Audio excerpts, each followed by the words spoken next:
master of Kali Yuga, or in other words, Kali personified himself. Uh,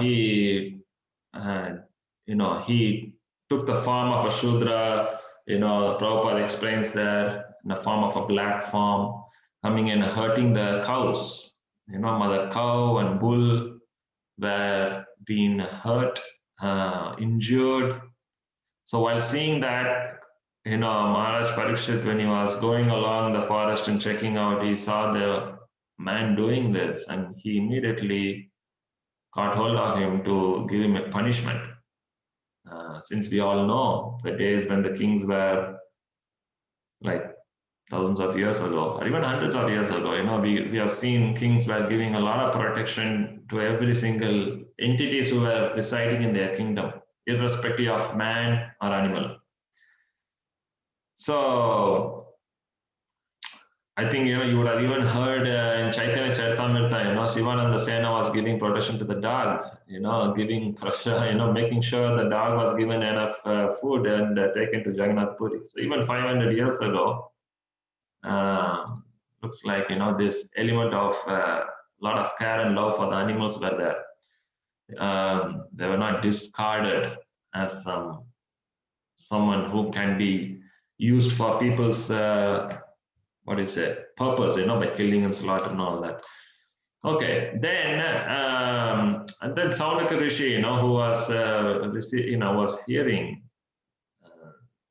from Suta Goswami, was asking why Maharaj Parikshit punished a person, who was this person was disguising himself, by making himself look like a king, So he was asking why this whole thing was happening. Why does he need to punish someone, who is doing all these activities, which is, like dressing himself bad and doing stuff.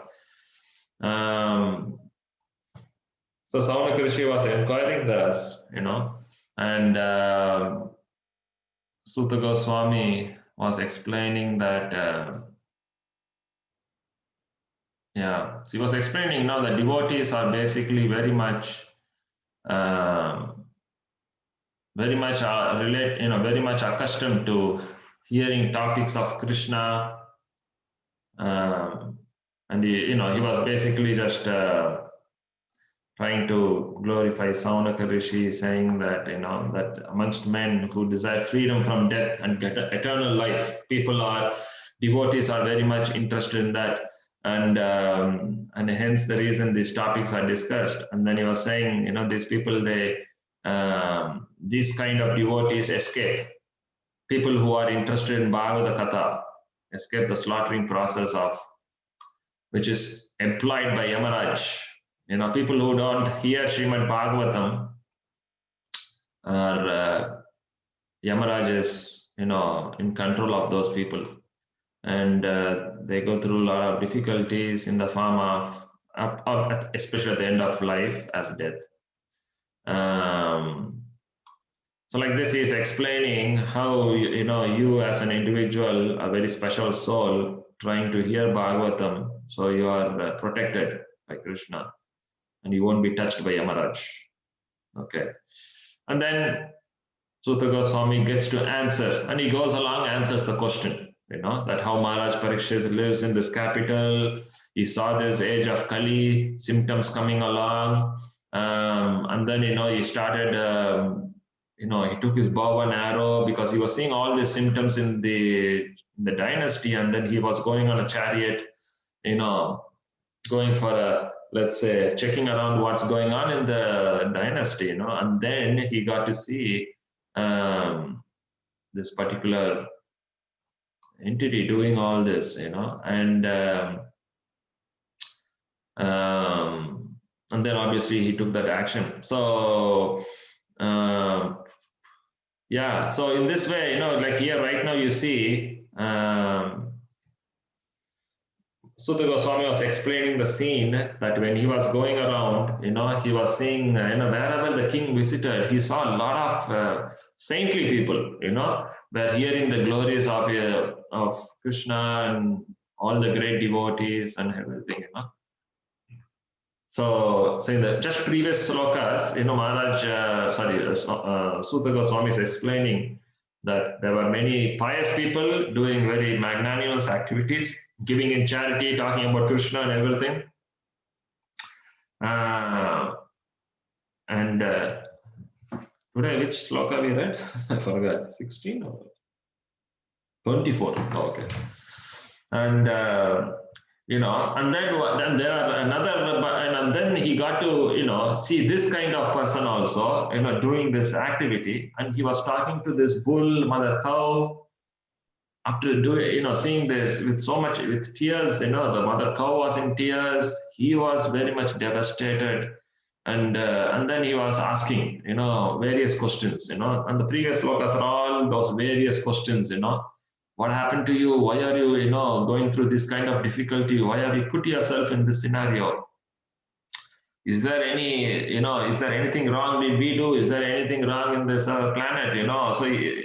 So this Parikshit Maharaj inquisitively was asking, and then in the series of questions which was going on, one of the questions was this 24th verse which we read today, that you are such a reservoir of all riches, you have no reason to go through all this difficulty, but I'm so, you're saying I feel so sad you have to go through this in my dynasty, when I'm ruling. And, in this time period, Kali has come and done this, why have you allowed something like this to happen, and then he is explained, please inform me, what is the root cause? Why are you going through this difficulty? And you have put yourself in such a weak state. And then he is just saying that I think the powerful influence of time, which can even conquer the most powerful, maybe might have taken away all your fortune, which is, and that fortune is something even great demigods, devatas are desiring for. And then, he was basically asking these questions, and then he was putting, and he kind of assumed, saying, maybe, it's the will of the Lord, it's the influence of time. Time is one of the energies of the Lord. So maybe by his influence, all this is happening, you see. So here in purport, Prabhupada is explaining how, irrespective of how great the personality or big a person can be, but if the Lord, by the will of the Lord, the Mother Earth can be surcharged with a lot of opulence, or at the same time, or otherwise, the same Mother Earth can also be fully, taken away with no opulence, and the inhabitants in the world would be suffering, So at the end of the day, through the agent of time, the Supreme Lord can do anything as per his will. And Prabhupada is explaining so strongly that no one is spared from it. No one can escape that influence of time, and only by his will something can happen auspicious in his life, and in fact only by his will something even inauspicious may happen in our life. So sometimes we see so many things happen in our life inauspicious. Yesterday I was hearing Prabhupada was explaining in a lecture that just many people in this world, that for many of them, without even praying for inauspiciousness, so many inauspicious things happen. So Prabhupada was explaining that similarly, you don't even need to sit and pray so hardly for getting auspicious life. Even that will come without prayer. So Prabhupada is saying that, don't get too excited and, be only praying for auspicious things, because that may anyway come, you like it or not, just like inauspicious things. At the end of the day, it's just by the sweet will of Krishna that whatever comes and goes, So Prabhupada is very clearly explaining in the purport, they're saying that, he is the independent Lord. And we cannot be thinking that we are independent, we are in control, you see. Now, what happens is most of our lives, we are very much, most of our lives on a daily basis, we pretty much function in that consciousness that we are the, everything is in our control, and due to that, sometimes we get angry. Due to that, sometimes we get happy, We get angry towards devotees, people, government, even Krishna itself. Or sometimes we get so happy towards all of them, including Krishna, and we do many nice things in the form of service also. So we kind of go through a lot of fluctuations of mindset like that. And because we constantly think that we are independent and everything is in our control. And based on that, our thought process works. But generally devotees are always under the shelter, they take shelter of Krishna. So what happens? It could be a good day or the bad day. A devotee is always does auspicious things for the pleasure of Guru, Krishna, and all the devotees and the living entities also. And we can see in a great personalities' life like Srila Prabhupada, whatever came in his life, it was inauspicious, auspicious, even in his own service to his spiritual master. It didn't have any impact because he always considered that everything is happening by the sweet will of Lord. And in fact, even when he landed in US Boston, the first prayer, he mentioned that one of the lines that I don't know why you have brought me to this foreign land, and then the famous line he says, if you want me to dance, let me dance, make me dance, in whatever way you like. So it's very interesting that Prabhupada didn't say that oh, I've come here to the foreign land to fulfill my instructions of my Guru. So please, Krishna, please help me. You need to help me to do this. He didn't say that. Generally, that's what we pray, right? Oh, Krishna, I'm trying to serve you. I'm trying to do this for you. I'm trying to do this for you, that for you. It's I who wants to do everything. Okay, we always put ourselves in the center, and Krishna is like an order supplier. Our head never goes. For example, we never stop placing orders. Basically, even in our spiritual life, in service concept also. Oh, Krishna, I am doing. So give me. You say, but Prabhupada, you see in that prayer, it's like totally different. He's saying, I don't know why you brought me here. I don't know why you brought me here. I don't know what you want me to do here. But if you really think, that I can be of some service, then please fulfill the purport of Bhakti Vedanta. I have one full faith on your holy name. So please, let me do what you like. If you want to make me dance, then let me dance. Make me dance. Even make me dance, Prabhupada he was saying that you make me dance. Generally we say, I will do kirtan.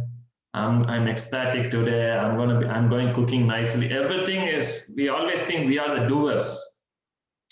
Now you may say, and any of us may say that, Prabhu, no, I don't think like that. Yeah, we don't think like that, but just by our language, we can find out in your subconscious mind, that's what you're thinking. That's why you say, I am going to do this, I'm going to do that.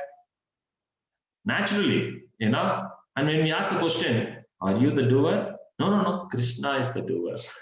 Then why are you saying, I am going to do this, I am going to do that, So subconsciously, we always think everything revolves around us only. But you see, Prabhupada, naturally he was saying that, he was naturally saying, if you so make me dance, make me dance. Even for dancing, he's saying, you make me dance, So Prabhupada was totally surrendered, and you can see his disciples also.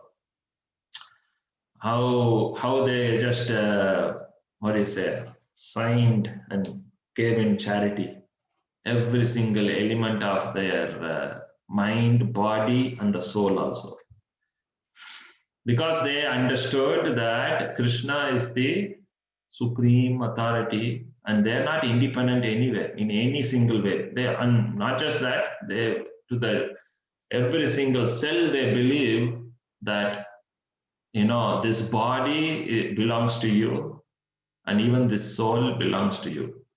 You see, they never take credit of or take ownership of anything in their hands. So that's the beauty. And for those kind of people, it may come hell or heaven, they are always happy, because for them it is like, if I'm in heaven, it's because you want me to. If it's in hell, you want me to. Either ways, you know, the whole existence is for your pleasure and it's yours anyway. I just do what you want. So they blissfully go through the process, you know. But for all of us as an individual practitioners, that's why we are called sadhakas. We are still in the early days of our spiritual life. We are dead opposite. Anything and everything we do, it has to be by us. Anything. Okay. Even if Krishna come in the front, it is like, by my prayer you have come, by my sadhana you have come, you know, or by my because I made this nice sweet rice you have come, you know. We are like soaked with that thought process, so it's very difficult, you know. And many of us don't agree, cannot accept, actually, cannot even accept that, no, Prabhu, you know, I don't think like that. We cannot even accept that, you know. That's why many of us easily get hurt. We get easily hurt. We get easily disappointed. We find it so difficult to mingle with each other, because when you start mingling with each other, there will be a lot of friction, because the world is not going in my terms now. Because another guy comes in my life, that means I have to, my world that has to accommodate his world in my world, you know, which means there'll be a lot of friction, which means I need to do things what he likes, talk the way he likes, sit the way he likes, look the way he likes, you know. But I don't want to do that. You know, I want to be in my own world. I want to be myself. Maybe he can do what I want. You know, so what happens, there's a lot of friction going, but the friction, how long it will stand? One day it catch fire, na? And it will burn the whole thing. So what happens, relationship doesn't stay for long, you see, within devotees. And naturally, one ends up doing a lot of offensive stuff, if not physically, at least mentally. Then naturally, Krishna acknowledges all that. He's saying, okay, you don't like him, then okay, I'll make sure you don't be with him. You see? Then he starts taking away every single devotee from our life. Now that's not he takes away, it's your desire. I'm fulfilling your desire. I'll take away everyone. Then that's when the conditioned soul will start thinking, you know, I will do bhajan myself. I will do service. I will do service myself. I will chant Hare Krishna myself. I'll do Arati myself. I'll do offering myself. I will, you know, I will associate in YouTube, Zoom. I don't want any physical living being near me now. You know, I don't want anyone to see me. I don't want anyone there. Switch off the camera also, switch off the audio also, do everything myself only. You know, so what happens? Naturally, this famous Babaji consciousness comes. You know, Babaji is generally, you know, they stay alone in some bhajan kutir and they do japa themselves. No, Babajis can do because they are elevated souls. But if imagine we start thinking like Babaji, imagine what will happen. After a few hours, we'll think, where is my prasadam? Babajis generally don't take prasadam. They maybe eat, they may not eat also. I remember hearing somewhere, it was, I think it was my Guru Maharaj, someone was explaining in a class that, I think Prabhupada was saying. He was explaining that Raghunath Das Goswami at one particular stage of his life, he was like walking around and doing bhajan, bhajan in the sense, his bhajan was pretty much helping the world, he was doing great level of austerities. He went different levels of austerities, basically. The final stage he came, he lived only by breathing. That was his food. Okay. And then if someone gives something, okay, fine, and he used to take only buttermilk. So he survived like that, Raghunath Goswami, because he went that level. He's like more than Babaji, maybe, I don't know, obviously a Paramahamsa. But my point is that, our Babaji's philosophy is after a few hours, our tummy will start crying. And then naturally senses will start aching, eating our mind. Naturally we are looking for something special. So special in the sense prasadam. So what happens is it doesn't sustain for a long time, So naturally, because we are still revolving in the world of everything, I am the center. So naturally it becomes very difficult. It's very difficult to practice our it's very difficult. We can't even associate with devotees. And Krishna fulfills each of the desire. So we need to be very careful. That's why, we may have enmity against devotees in our offensive thought process. Don't think no one knows that. maybe the guy who near you doesn't know, but the Paramatma residing inside is making a note of that. Then naturally he will fulfill the desire. Is it? Imagine deep down inside in your heart, you are craving, like Kamsa was thinking about Krishna unfavorably. That's why Prabhupada is explaining in a class that there are two ways you can be Krishna conscious, either favorable or unfavorable. And Krishna acknowledges both, right? Now, but recommended is favorable. Okay. Act of devotion, Prabhupada explains that. Rupa Goswami explains that. But if we start dealing with devotees or anyone, as a matter of fact, in an unfavorable way, Krishna fulfills that. He's saying, okay, Hamsa, you want me to come in the form of a death and kill you and beat you and do everything? I'm coming. Krishna he was not waiting for that opportunity to go and beat him around like anything. But that's what is Kamsa's desire. So Krishna has to do that. He has to do and fulfill that desire, right? Bhishma, he wanted Krishna to come in the form of what is it? Krishna promised, I will not take weapon in Kurukshetra war. Bhishma said, no, I will make you take the weapon. So Krishna said, okay, I will break my vow, I will take the weapon, which is it's kind of weapon and not a weapon, the wheel, chariot wheel. And he came, and what Bhishma did, he was like, he immediately dropped all the weapons he had in his hand and he was standing there and saying, this is the result of all my austerities is today, right now, which I'm seeing you. With anger and, so much anger, you're coming with this will to kill me. And Bhishma wanted to see that, not because he wants to make Krishna happy, angry, okay. It's not in that mind. Again, we need to take it spiritual. Bhishma wanted to see that particular vow because Krishna didn't take will to kill Bhishma. He took the will to protect Arjuna, you see. And Bhishma wanted to see that. He wanted to glorify, say, Arjuna, Bhishma, see, that's why these devotees. Devotees are very smart, you see. That Krishna wants to glorify devotees. The devotees wants to glorify Krishna. So Krishna wants to glorify devotees. He said, Arjuna, go and kill everyone. I'll just be a chariot driver because you should become famous. You are the warrior, not me. And Bhishma said, no.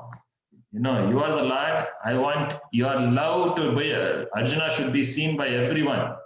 So you promise you will not take weapon. I will make sure that you will take the weapon, break the promise, and the world will say that your love for your devotees is beyond any promise.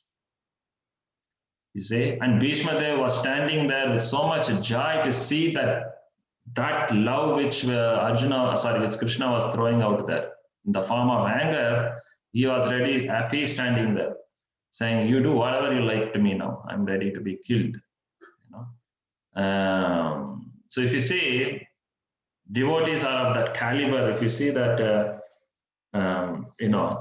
you can see that their whole concept is revolving around the Lord, and and their desires are very pure. Their desires are not around this and that. And that's why you see Krishna is so particular. He is very particular that he fulfills Bhishma's desire. So if we start desiring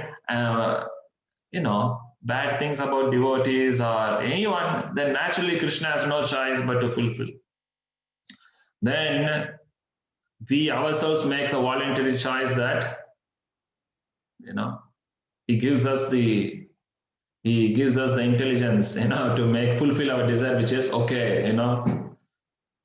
I will not see this person, I will not see that person, I don't want him, I don't want her, I won't invite him, I won't invite her, I won't give prasadam for him, I won't give prasadam for her. When I deliver prasadam for devotees, I will only do for these 3-4 devotees, I won't deliver for the other 4-5 devotees. And when you ask why you're not doing, they'll say, no, Prabhu, prasadam was less, maybe plate was less, maybe petrol was less, maybe time was less. They'll tell all the excuse. But and Krishna knows, you didn't give because of this. And Krishna will see, okay, you're so desperate. Okay, here, take it. I'll take this person out of your life. So like this, we start thinking in a very independent way, thinking I am the controller. Then Krishna, all he can do is nothing but fulfill that. You see? He is not interested to fulfill it. But if we are adamant, then he has to fulfill it. And that's why we need to be very conscious of what we do, what we don't do, not just physically, even in our mind. And that requires a lot of effort to wash our brainwash, let's say, that's a word, to brainwash, so that we don't think even subtly in all this consciousness, and then we always try to keep the pure state, which is, to try to be a servant. You see, Prabhupada explains in this purport that only we are not independent Supreme Lord, we are just a servant to that Supreme Lord who has independent to do anything.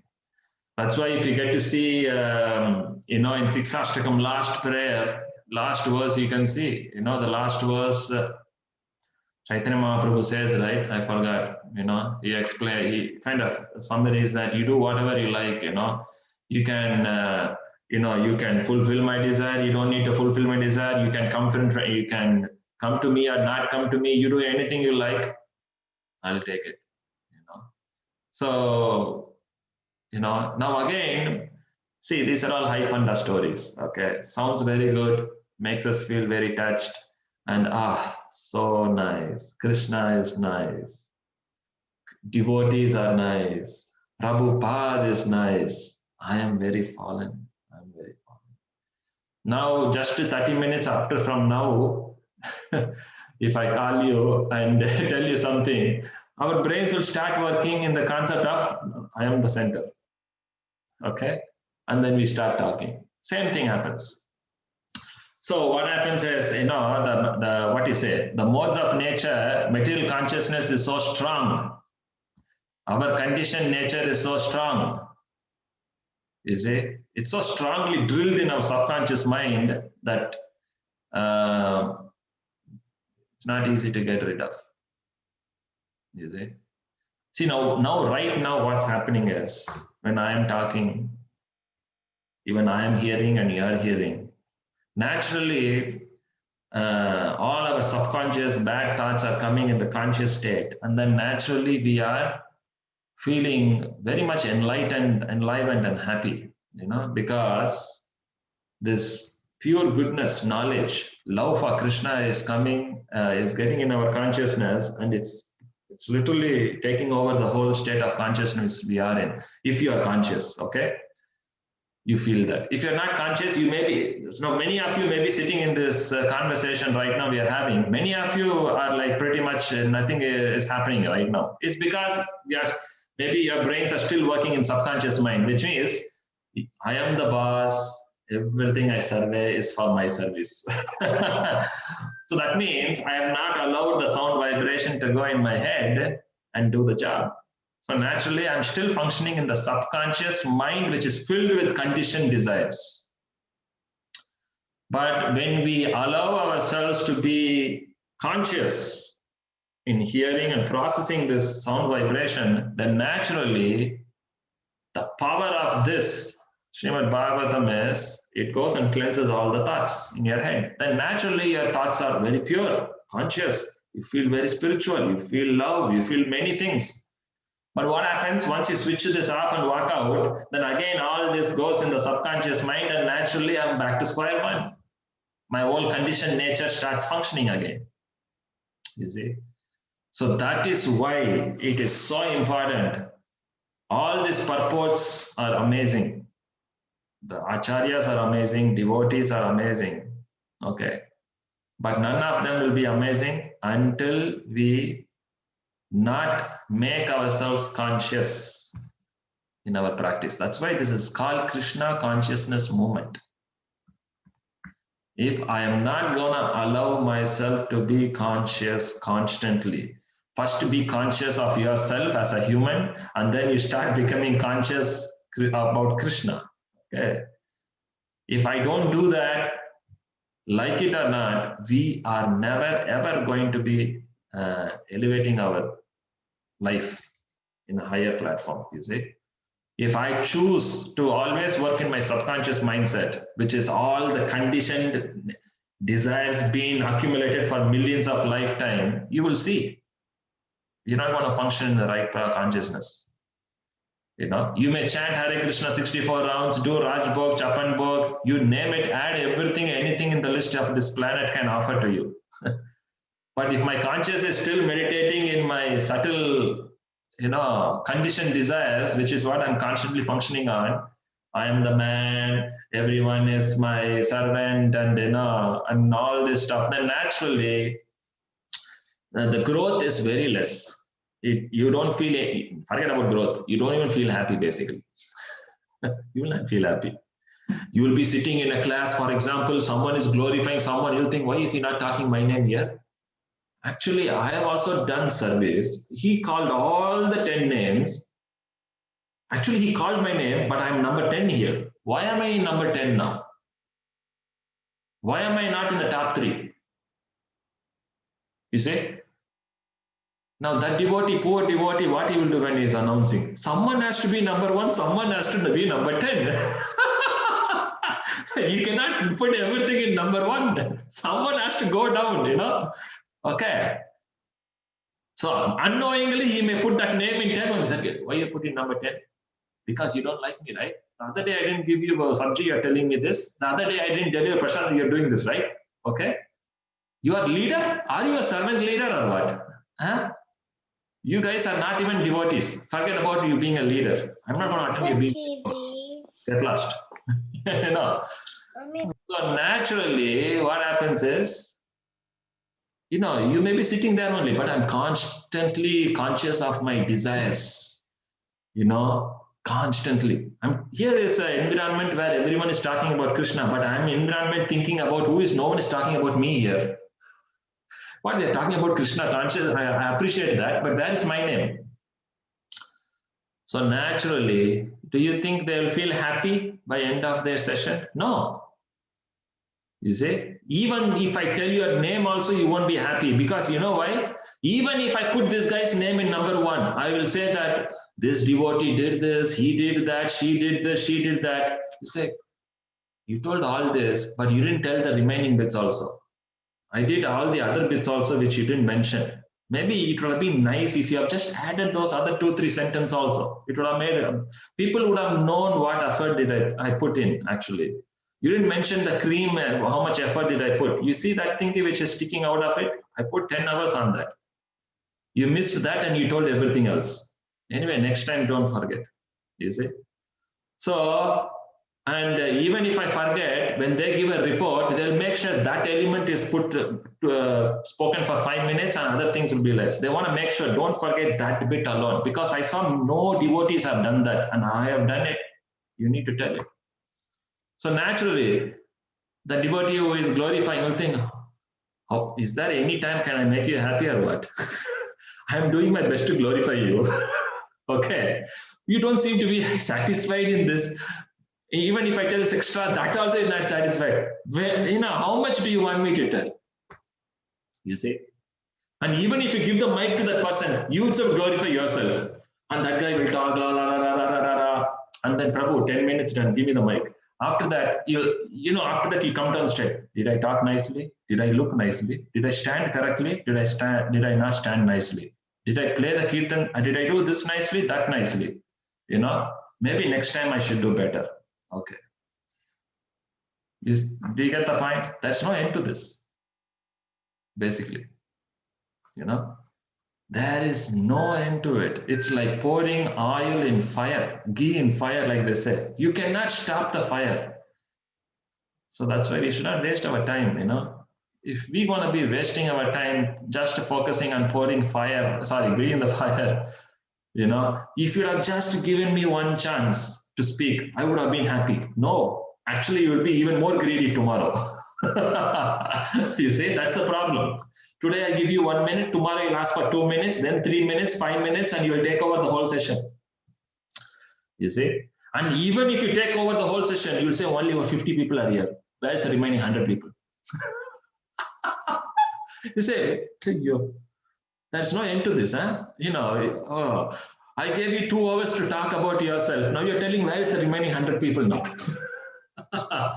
Even if you put 100 people, did you broadcast on YouTube so that everyone else in the future also can see this? Oh my God. Hey, is there any end to this or what? You broadcast the whole tube. Now Guru Maharaj, has he seen it? Did you forward this to Guru Maharaj actually? So like this, the list is unending. That's why it's so important. The more we feed this thingy, the day will never come. The day will never come that we will actually start thinking, you know what?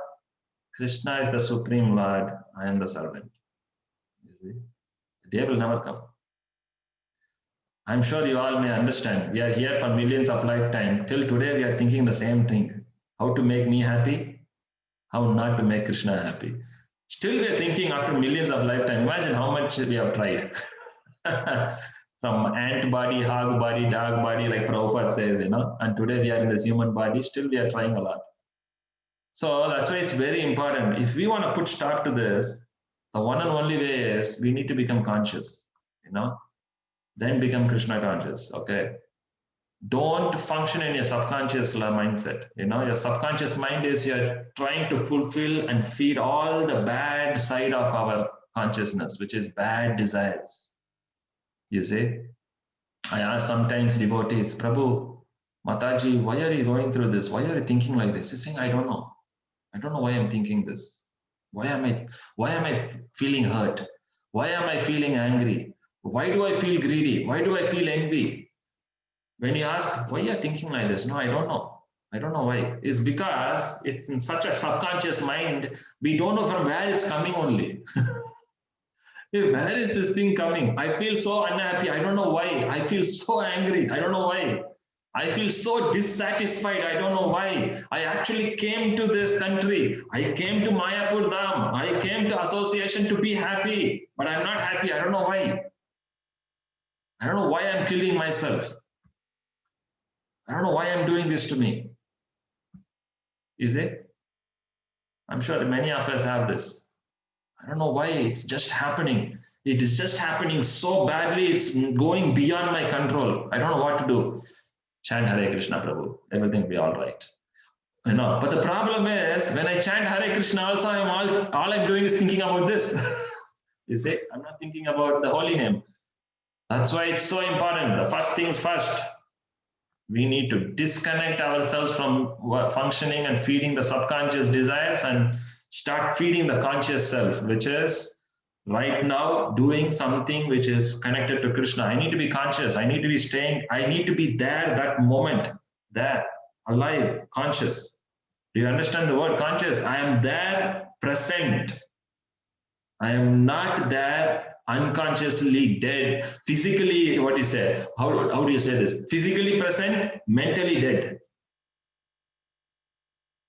If that's the practice we got, there's no end to it, you see. So we need to be not physically present, even mentally present, consciously present, you see.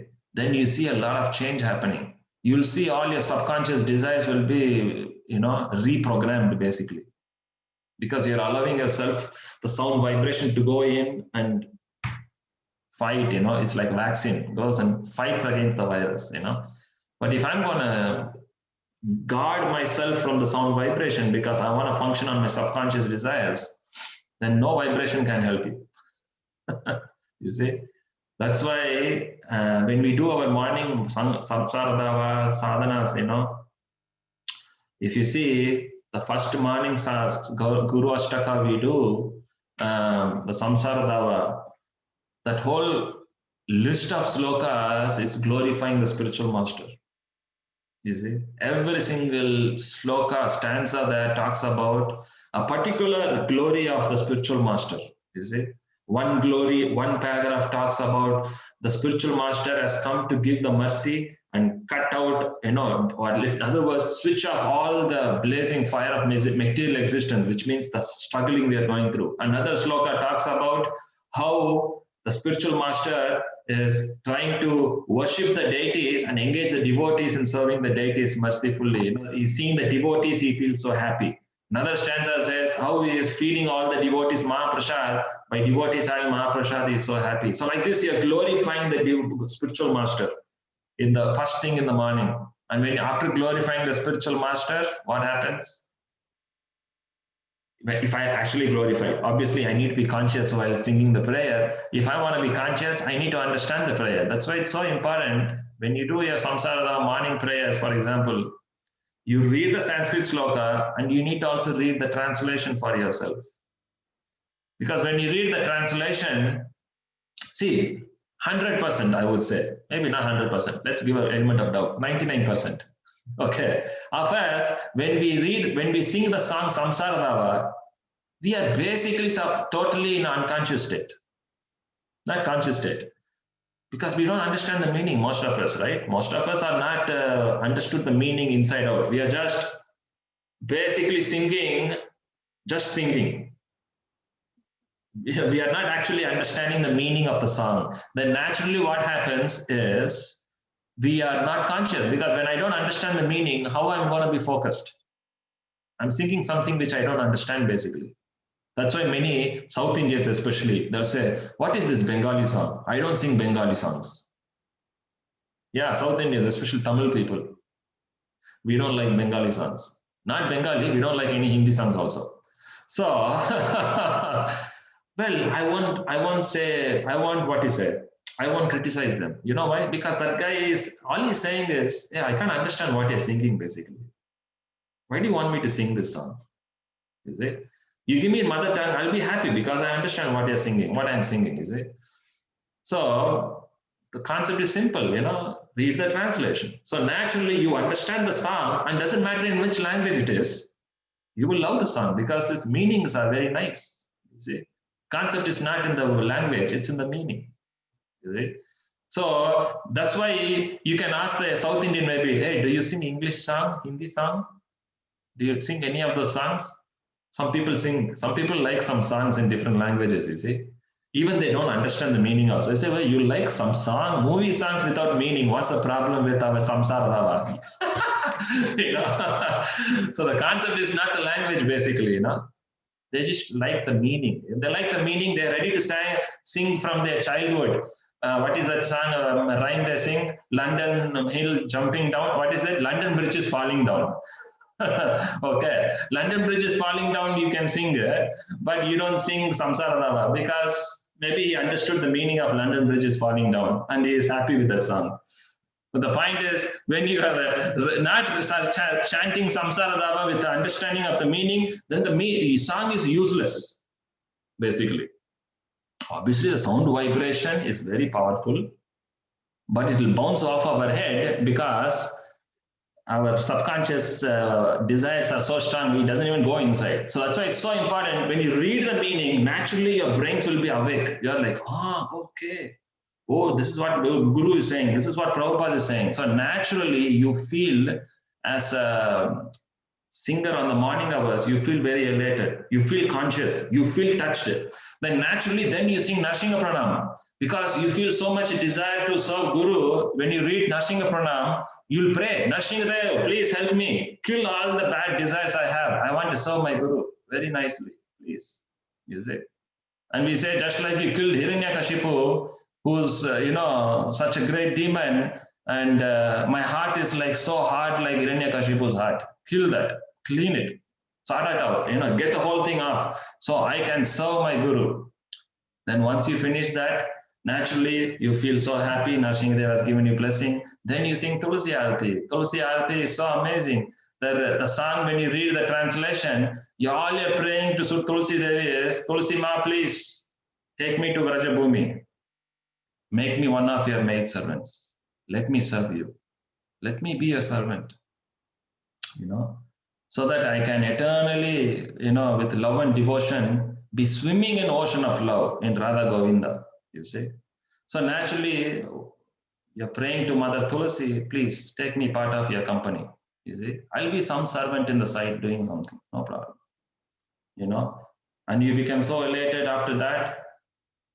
Then we go to our dear friends, our Vaishnavas. They say, oh, devotees, now I take your shelter. Here, Vancha Kalpata, take from me, Hare Krishna, give me your blessings. You see? Then by the time we are so excited, we want to do chanting. So we take the blessings of Mahaprabhu by reading the 6 Ashtakam prayers, 10 offenses, and you start your japa. Then you see your morning sadhana is going in the right track here. You see? You feel very good because you're doing it consciously with understanding. You need to know why we are doing every single song and why we, and how do we do it in such a way it is going to feed one thing to another. And when we do our chanting, it is in a prime high state of consciousness. You feel naturally to hear the holy name and chant. You see? But if I'm going to do it like a 9 to 5 job, I hate my boss. I hate these guys' faces. I just need to go and start typing in my work, Then what's going to happen is, you don't get the paycheck actually, which is love of God.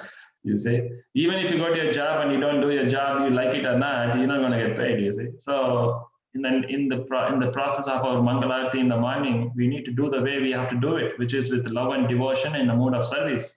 Then you get the paycheck, which is love for Krishna. Krishna says, okay, after your japa, you worship the Guru Maharaj, your spiritual master, Srila Prabhupada, very nicely and naturally. Then at the end, the Guru gives you, here, take it, take the paycheck, go and have fun. You see? So it's so important we get the basics right, which is to be conscious in what we do. And if you read the meanings and really understand what you're doing in a with proper focus, you allow yourself to be conscious, then naturally you will see for a fact that even if you are swimming in the ocean of subconscious conditioned desires, the intelligence will come and whip the mind, saying, get up, you nonsense. We have something interesting here. Let's talk. You see? Then immediately you wake up and say, oh, what is this? Oh, it sounds interesting. I've not heard this for lifetimes. You have not heard this? You've been in the Hare Krishna movement for 10 years now. No, actually, yeah, I was in the Hare Krishna movement 10 years, but now only I'm actually understanding what is this. You see? So it's so important. Be conscious, So this, it's nice to hear Bhagavatam and do Samsaradava together. And because next 30 minutes from now, I can guarantee you will be in your world, thinking I am the boss, everyone is my servant, okay? It's natural. But if you do morning sadhana like this on a daily basis, at least that whole day, you will not forget you are the servant of Krishna. Even if you forget, your intelligence will chase you to death, to saying that, no, don't do this. Because you remember today we read this, try to serve Krishna. Focus, focus, focus. You wake up, you nonsense, don't get into subconscious mind. Get up, be conscious. Let's be Krishna conscious. Get up, get up. So that's why it says the intelligence is the king. The mind which comes under is just a praja, does the job, it just does what the king wants, you see. So we need to feed the intelligence with the right knowledge, which you can only know if you read the translation and study the scriptures, the bhajans in a proper state of consciousness. Naturally, the intelligence will be fed with so much knowledge and so strong. Whenever your mind by default goes into this bad sleeping state, swimming in the ocean of conditioned desires, naturally the intelligence will whip the head. It will say, get up. You see? So intelligence is like a policeman, basically. It will guard you from falling down. But I need to allow myself. I need to allow my intelligence to be loaded with spiritual vibration. And that's only possible if I put the effort for it, which is to read and understand, reading Bhagavatam, understand, and then you become more strong spiritually. Then you can be conscious of your mind. When you're conscious, then naturally you have no other choice but to really start to take up spiritual life in a more elated way. Then you feel good. Then even if someone talks bad to you, someone talks bad, give bad comments about you, talk critical to you, not associate with you rightly, pinch your false ego. Yes, you will be feeling bad and hurt, but your intelligence will say, don't worry, that's your conditioned bad state. It's not you. You are a spirit soul, you are a servant of Krishna. So you are a nice person, but the bad desire which is with you, that is what is getting hurt. Just leave that. Don't even answer that. Everything will be all right. You are the servant of Krishna. Krishna will take care of you. So you won't be feeding the wrong side of you. You have the bad side of bad dog and the good dog, they say, in the Western world. The more you connect to your good dog, the bad dog will be neglected and gone. But right now we are feeding the bad dog every single day, which is our conditioned desires. Then naturally, whenever people hurt us, whenever we feel something wrong and bad, we feel so bad, we believe that guy is actually hurting me, and we harm ourselves really. But if you feed your good dog, which is to always feel that you are the servant of Krishna, and you feed that side of you, even when someone comes to hurt you, naturally you won't feel hurt, because you know that that's not me. You are just, that side bad dog is not me, and whatever it says is not true also. You see, I am servant of Krishna, and whatever happens is by the will of the Lord. I am not the controller of it. If someone is hurting me, that's the will of the Lord. I take the good lessons from it, and I become a better devotee. And naturally I move forward. So in that way, you are forcing yourself to become a servant of Krishna, and you're acknowledging Guru, Hari Guru, Vaishnavas, Chaitanya Mahaprabhu is the ultimate independent Supreme Lord, not me. So, this requires a lot of efforts. You need to push yourself for that. It doesn't happen in autopilot mode. You need to work hard for it, by guarding yourselves from this calamities which happens day in and day out. We harm ourselves in that way. So you need to be super conscious of this on a daily basis, and it starts from Mangalarti in the morning hours. That's where you get the strength, you see, when you do it consciously, okay? So make sure this new year, today, actually I was not planning to talk today because, I was thinking Yamuneshwari will do that. And today I was hearing my Guru Maharaj's class, then I was hearing this particular verse which I read today, and I heard his class, and basically I was in subconscious mind, I became conscious. When Yamuneshwari asked me in a subconscious mindset, do you want to, you're not talking, you've been for a while. I said, I don't care. You do what you like. I have my life. I want to enjoy my life. Then today morning, as a part of a ritual, I was hearing my Guru Maharaj class. Then something happened. I was swimming in the ocean of conditioned desires, right? Thinking this, thinking that, contemplating this, being critical about this devotee, that dog, this person, he's a nonsense, all that stuff which was going. I was churning the nectar in the morning hours. Then suddenly, my Guru Maharaj was hearing, I was like, what is this? Oh my God. Oh, okay, I'm the servant. Oh, is it? Oh my God, I totally forgot this point actually. It's like, okay, you know what? Let me do some service today. You see? And then I told, you know what I will do today? I want to talk. Let me talk something about Krishna for today. Today is a happy New Year. So New Year, let's talk about Krishna at least today, Then I told her, then I thought, okay, you know what? Better I should do the same sloka which I heard today from my Guru Maharaj. I thought, let's talk that.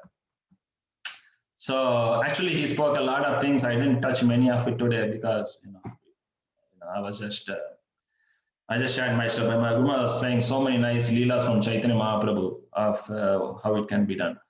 But this I thought it's something more of my own personal thing which I do to make myself more conscious constantly. So I just thought I would say that rather than, my Guru was talking in a Chaitanya Mahaprabhu Leela, which is, super hi-fi. So I thought maybe, we'll keep it real here.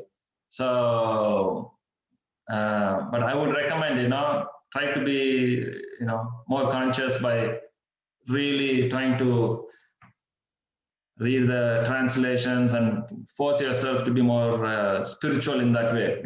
Don't allow yourself to function in autopilot mode, which is to feed your material conditioned state of thought process, which is very conditioned, or in other words, what's that? Subconscious, which is so deeply rooted.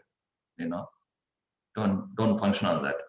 So having said all that, I was thinking that today it was good. Mangalarti was nice. I could see many devotees joined and they were happy and all that. This, I think we do generally Mangalarti in what do you say? In circle wise. I think, it can be like this together, constantly. Even if you want, you can do it every week. In fact, everyone, I believe, does Mangalarti every day. If not, at least once a week, let's say. Then maybe you can do every week, Saturday or Sunday, choose and do, isn't it? Do you think so? Every week morning is nice. It's not an extra time. It's an effort you do in the morning hours. Maybe something you can see if it is good or not. But if not, we do the standard approach, which is once a month, the Mangalarti. But it can be together, I believe. Isn't it? So I just saw one or two questions here. Okay, we think we are the doer as you stated, but we genuinely know that Krishna is the doer. So how does our free will influence what we want to do, not for Krishna?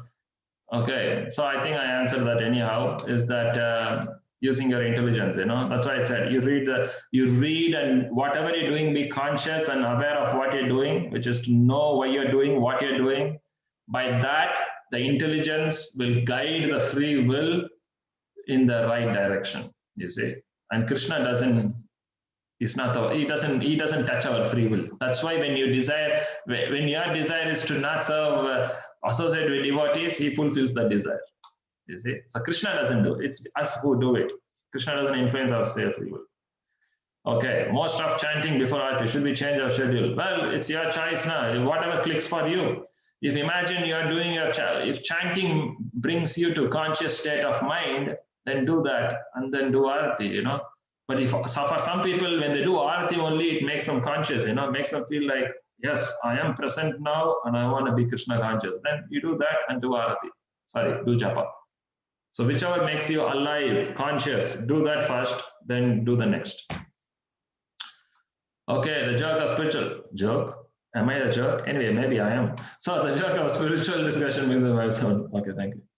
Every week. Hey, every week. You want to do every week? Okay, some people want to do every week. Anyhow. Right. So today, I believe, being New Year, I think you have some Kirtan coming, isn't it? Yes, Prabhu. From 3:30 we have Kirtan. 3:30? Brilliant.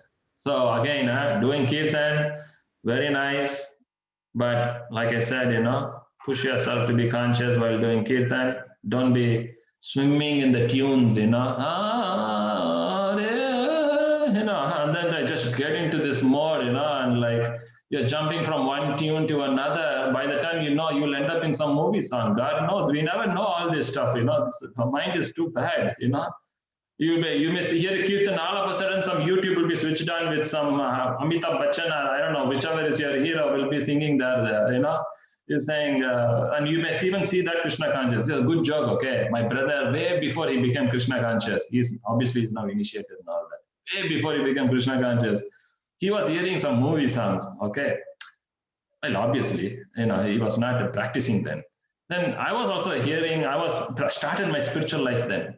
So hearing, you know, I was then, you know, very much, you know, in the initial days, you are very spiritual, basically, you know, not like now. So saying, hey, what is this movie song? Hey, I don't like this movie song, you know, as if you know, my deep inside was liking that song anyway. But he was saying that, no, why you don't want to hear the movie song? I said, what is this? You know, it's all useless. He said, no, just imagine this song, that guy is singing about Krishna. My brother was saying, you know, because the hero glorifies the heroine, right? And the hero talks all great, many things, you know, could be about whatever, you know, many things that he glorifies, just like, you know, acharyas sing about Krishna, that, you know, he has a three bending form, he looks black like a cloud, this, that, you know, and the hero sings like that, you know, about all that. And he says that, see, you see this line? Don't you think this is talking about Krishna? This line, don't you think this is about Krishna? It all can be connected to Krishna. I was thinking, hey, this sounds right, you know. I said, yeah, play the song, let's hear this. So like that, what happened? I ended up hearing the songs from there. Then by the time I know, I was in the song mode rather than Krishna conscious mode. So like that, you know, you get tuned to the beautiful tunes. This Mataji is singing. I love that tune. Mataji, sing that tune. Yeah, not the tune, sing the holy name. You know, then by the time you know, I'm in the different world. Holy name is to gratify my senses, not me to gratify the holy name. You know, Bhakti Siddhanta Saraswati Thakur, I'll say the final one. He explains in one of his books, his life history book was there. He was saying that when you honor prasadam, you don't eat the prasadam. Prasadam eats you. You see? It's very interesting, you know. So that means what, you know, when you're taking prasadam, generally we take prasadam for our own happiness, right? Our own sense gratification. We take generally, that's normal. But Bhakti Siddhanta Saraswati Thakur is saying, no, you don't take prasadam. Prasadam takes you, eats you. In other words, you are not eating for your sense gratification. You are having prasadam to please and gratify Krishna's senses. Do you understand? It is a service you're doing. When you take prasadam as a service pleases Krishna. So Bhakti Siddhanta Saraswati Maharaj is saying, you take prasadam so that prasadam is eating you. In other words, prasadam is enjoying your association. It is enjoying you as a spirit soul, because you are trying to serve the prasadam by honoring. You see, similarly, the holy name. You hear the holy name, again he says, you hear the holy name not to make you feel happy. You know, after chanting Hare Krishna and holy name, I feel very relaxed. I feel blissful. I feel happy. That's nice, but that's not the actual goal. The goal is, when you chant the holy name, you're chanting so that I want to serve the holy name. This is my service to you, which is to glorify you. And in fact, Bhaktivinoda Thakur said that when you chant holy name in the mood of enjoying, you're not chanting holy name. He said it is shadow holy name. It's not the actual holy name, it's a shadow. It's a shadow. It's something like holy name. It's not holy name. But when you chant holy name in the mood of service, Mahaprabhu, Harinam Prabhu, please let me engage in a service. Please, Hare Krishna, Hare Krishna, Krishna Krishna, Hare. You know, you're chanting in the mood of service. I want to serve you, Mahaprabhu, Harinam Prabhu, you know. And the service is by you chanting with full focus. That is the service you do while chanting. Then what happens? Bhaktivinoda Thakur says, that is real holy name. That's not shadow. So can you imagine all this life you're chanting shadow name? Because most of us, we generally chant so that we feel good. Why you chant Hare Krishna, Prabhu? Because I chant my holy name, so my whole day is peaceful. I feel focused, I'll get concentration. Chanting holy name for concentration, which is nice. Maybe for the new guy, it's okay. But when you are trying to advance in your spiritual life and become very Krishna conscious, get Krishna prema and all that high funda stuff, we need to change the game a little bit. So, just a tip there. When you do Kirtan, join the Kirtan session today, do a little bit of homework in your head. Prabhu, can I share something in light of what you just mentioned? Oh, yes, Mataji. If you give me permission. Yes, please. In the light of what you said, how you related Bollywood song, I've been associated with Krishna conscious not very long, and just learning a lot even now. And the state of mind of relating everything to Krishna has started and made me laugh, because other day I was listening to this song of Amitabh Bachchan, "मैं पल दो पल का शायर हूँ, कल और आएंगे मेरे जैसे," and तुमसे बेहतर सुनने वाले, तुमसे बेहतर कहने वाले. And I was like thinking, Krishna is narrating to Arjun, you are just a soul. You will come and go. Janadipa, वो जो verse है, ये Janadipa, I taught my daughter, wherein Krishna Bhagwan is telling Arjun, ये राजा भी वहीं है, रहेंगे, तुम भी वहीं रहोगे, हम सब, it's like a recycling. So don't think, get up and do your duty. And I was listening to this song of Amitabh Bachchan, wherein he's singing, glorifying Rakhi, the heroine. And I'm like thinking that is Gita ka ye verse se relate kar rahe. And I was like, oh my God, it's Amazing. Getting into my, system now, and everything you relate to that. True. So when you were mentioning it, I really, could relate to it, honestly. Yeah. Thank you, Prabhu. Really wanted to share this, Honestly, in fact, I thought with each and every line of that song, we can maybe add a verse, Bhagavad Gita verse, and, make it an example. Exactly. That how, because in that song, he's talking about soul, in my view, he's talking about soul. Yeah. Thank you, Prabhu. Just really wanted to share. No, that's true. Yeah, that's what Prabhupada says. They take Krishna away and put the human being there and talk. It's basically they're glorifying Krishna, but in our conscious mind, if we think Krishna, it's a blessing. So yes, so make sure, kind of little bit twist your head before you do anything. Japa, chanting, reading, hearing, anything you do, spend that 1 minute. Come to the conscious state, servant mode, enter into the service, into your japa, in anything you do. I'm sure it will be one step, at least 1% better than before, where you do an autopilot mode, where everything is going in your own life. Okay, 2 requests here. Obviously, they send me privately. Okay, one of the things is, how did Srila Prabhupada change from conditional consciousness? Oh, okay. Hey, Prabhupada. Okay, one devotee was asking how Prabhupada became Krishna conscious, in other words. Actually, Prabhupada himself has mentioned in his own words. In fact, he mentioned in the Bhagavatam, 5th canto I was reading now, he was mentioning that Prabhupada, he was saying that he was eternally, he was always in the state of Krishna consciousness. You see? And he explicitly mentions that, he mentions that he and his guru, we are blessed to come in such a spiritual family. Because of that, we are Krishna conscious from day 1 of our life. He connected him and his guru. He said one of the purpose in 5th canto. So in the state of, in Prabhupada's life, Prabhupada, he didn't go through this transformation like we do generally. We come into being conditioned in our state of consciousness, then we become Krishna conscious one day. But Prabhupada is like, he himself has declared, from day 1, he was naturally Krishna conscious from day 1. And he gave credit to his family, obviously.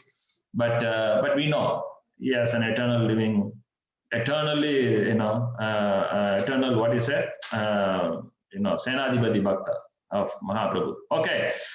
Now, obviously we all know Alka Mataji's mother. We constantly praying for her. And I think, I know, just to add a twist here, I was thinking at times, Alka Mataji's mother, she is like, obviously, I don't know whether you all know, but she is had a COVID, and she's like very old, but has a lot of health conditions, pre-health conditions, all that stuff. So hence the reason it's affecting her mom a bit more seriously in comparison to others, you know. But actually I was thinking, you know, that the amount of prayers and blessings she is getting, you know, as to, you know, from even my own Guru Maharaj was blessing her, and many devotees are praying, you know. I don't know what is Krishna's plan, but whatever be it, right? You know, her soul for 108% is going towards a very positive direction, towards the spiritual life, because even for a devotee, if he can literally, you know, if his end of life for a devotee who wants to leave the body, and if he's in this, going through this level of prayer and blessing, that is what he said. That is like the biggest blessing for any devotee, you see. But you know, Alka Mataji's mother, you know, she is, she is going through all these difficulties, obviously, you know, and she was not like active like Alka Mataji, for example. Alka Mataji has been practicing, doing service for many years, actually. But her mother was like behind the scenes, basically, you know. But like those days, old Matajis, you know, they're Gujarati also. From day one, they are like Jai Shri Krishna concept is going from their birth, maybe. They say Krishna, all glories to Krishna from her life, whole life. But it's very interesting to see, that the amount of blessing she is going through, prayer she is going through, is like, it's something bit above normal for any normal devotee gets. So as a soul, that particular soul is like 100% going in a super positive spiritual direction. And obviously we pray, you know, she stays for many years, obviously, you know, by the will of the Lord. You know, it happens in a way which she can be more in this body itself, be Krishna conscious with her daughter. But I think, you know, surely she is getting a lot of blessing, and in either ways, you know, I think her whole family, Alka Mataji herself, should be super proud and happy and blessed to have a mother who is getting super blessings from everyone. I'm sure that soul may have a lot of previous karmic accounts in her system, you know, good, bad, ugly, all that karma story. But I think she is just getting she is wiping out all that in this episode which she is going through. Surely she is wiping out all those bad karma which is going through and accumulating a lot of spiritual ajnana shukrti, you know, to help her grow in her spiritual life. So this episode may look painful for, I'm sure, for Alka Mataji. I don't have to explain about it. And even for many devotees, maybe, you know, it could be a bit of a difficult thing to see, digest, maybe. But you see, you know, we don't know what is the true story.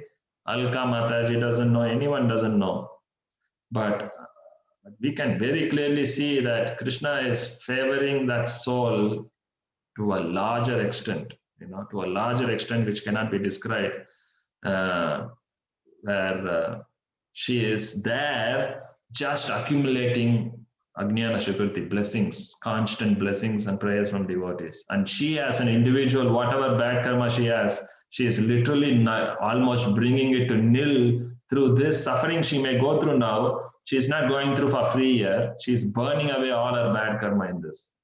And burning bad karma and accumulating a lot of Ajnana Shukriti blessings from devotees. It's a good news, actually. She is actually heading in a right direction. But we obviously hope and pray she stays so that she can, you know, bear the final fruit, which is Krishna Prema in this life, you know, physically there, and take it and go. But either ways, I think she is taken care. I don't think so. Alka Mataji need to worry on that. But obviously Alka Mataji is putting a lot of efforts. She is literally in the hospital for the last, I can say, easy 2 to 3 weeks. I know she wants to talk, but I'm not doing it because it's a bit late. Another one thing, and I wouldn't want to bring all the stories there. So I'm just kind of keeping it. I'm just trying to make you all aware what she was going, what Alka Mataji wants to say. But Alka Mataji has been for 2 weeks in the hospital, non-stop, morning to night, literally sleeping there. See, this is again, you don't, have you heard any COVID patient had a daughter or a family in the hospital morning to night, 24 hours for the last, for weeks, for many weeks? Have you heard any COVID patient going through that? COVID patient means no one can be near that person, right? You have heard that story. They say this, if the COVID patient goes to hospital, that's the last time you see. That's what they say, right? Last time, you don't know whether that guy will come back, in the sense like the family is not allowed to even see the person. That's the COVID general protocol followed in the country. In this case, Alka Mataji is near the bed 24 hours for the last few weeks with her mom, who is a COVID. It's not normal, okay? And she's not simply sitting there constantly, morning to night, Bhagavatam recording katha is going on, Prabhupada chanting machine is going on, and all the auspicious dam, water, this, that, you name it, tulasi, everything is with her. It's like, and it's all there because Alka Mataji is there physically, and not nurses are doing, she is physically there doing that every single thing, morning to night. So again, it's not Alka doing it. It's not Alka Mataji doing it. It is Krishna making that arrangement through her, just to underline the point. Alka is not doing it. Even if Alka Mataji wants to do it, UK government will not allow. That's the protocol, right? We all know the protocol of the government. They don't allow anyone to stand near the patient. You see, that's the general thumb rule. Okay, and no one, we are 99% of the people are not allowed to do that. We know that for a fact. Even the prime minister was in the hospital, and his wife was not allowed to see. We know that she was pregnant, and she was not allowed to see her husband. She was pregnant then, actually. She was not allowed. But here, Alka Mataji is not just allowed, she is staying and doing everything. Even Prime Minister didn't get that. So does Alka do it? No. If Krishna wants it, he will do it. So Krishna has made the arrangement, and obviously Alka's pure desire was fulfilled for her to go and be that instrument to give that mercy and blessings to her mother. So both have come together. Krishna's blessing, Alka Mataji's willingness to do it, both combined together. So the soul, which is the mother, is going through a lot of blessings. You see? So this is what I was saying. Krishna is the Supreme Lord. He will do what he wants to do. He can change the protocol, go through all the security checks which is needed, and break all the protocol, and still, do something which no other person in the country may have it. That soul will get it if it so needs to be, and he will empower that one particular soul to go and do it also. So in that way, the mother is getting a lot of blessing. Alka Mataji is getting blessings, because here Alka Mataji is being chosen and blessed as a servant to go and execute this will of the Lord. Obviously it's her mother, but if you really see as a service she is doing, Krishna is helping her. So they all are going through a difficult period, but without a doubt, they're going through a purificatory, spiritually enlivening experience. I am sure Alka Mataji has so many things to say, but we will. If you want to talk, Alka Mataji's number. You can talk to her, so she can share whatever it is. But let's pray Hare Krishna mantra 3 times for her. The mother, Alka Mataji, and the family, obviously, that this experience not just gets them out of physical illness, but gets them towards spiritually very much connected to Guru, Krishna, Vaishnavas. So they just don't come out physically and live like normal life. They become an amazing servant of the servant of servants of Guru Krishna, achieve perfection in this life. That's what is the real prayer. And for that, they need the body. So let's pray the body stays nice for that. And they can, as a family, really use this life in the proper direction. And for that, we pray a good health for her and the family. Obviously, Alka Mataji, because she is there physically doing means, that she better need to have a good health. So let's do Hare Krishna mantra 3 times and, send our prayers and Krishna give her blessings like that. Ready? Hare Krishna, Hare Krishna, Krishna Krishna, Hare Hare, Hare Rama, Hare Rama, Rama Rama, Hare Rama Hare. Rama, Hare Hare, Hare Krishna, Hare Krishna, Krishna Krishna, Hare Hare, Hare Rama, Rama Rama, Hare Hare, Hare Krishna, Krishna Krishna, Hare Hare, Hare Rama, Hare Rama Rama, Rama Rama, Rama, Hare Hare Hare. Srila Prabhupada ki. Jai. The mercy of Srila Prabhupada, we are here and many souls are getting blessings, not just spiritually. Yes, example here, even physically. So their life is happy. So make sure, from today, New Year should be nice and conscious and Krishna conscious, okay? And do your Mangalarti every day and get alignment in that way. And Mangalarti we will do once a month. If excited, do every week. That's for you guys to work it out. Jai, Srila Prabhupada, Srimad Bhagavatam ki. Jai, get ready for the amazing Kirtan, 3:30. Hare Krishna, Hare Krishna.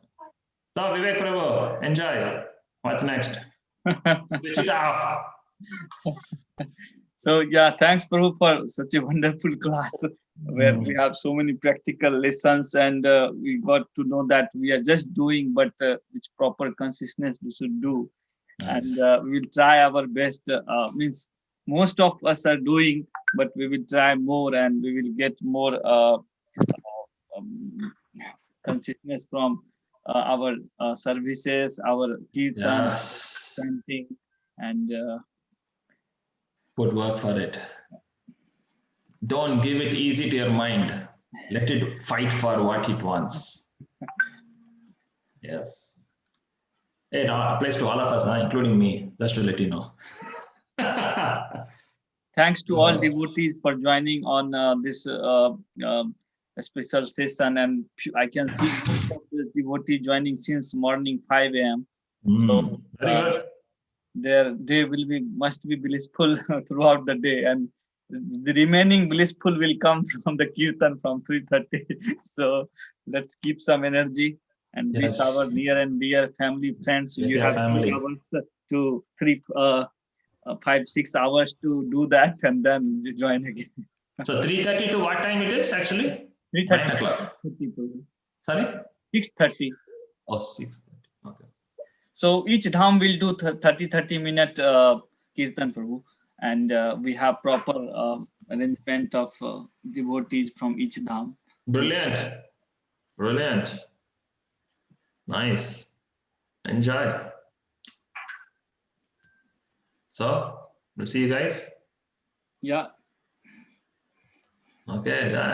Srila Prabhupada ki Jai. Thank you so much, Prabhu. Thank you. Hare Krishna. Hare Krishna. Hare Krishna. Hare Krishna. Hare Hare Krishna. Krishna. Yeah.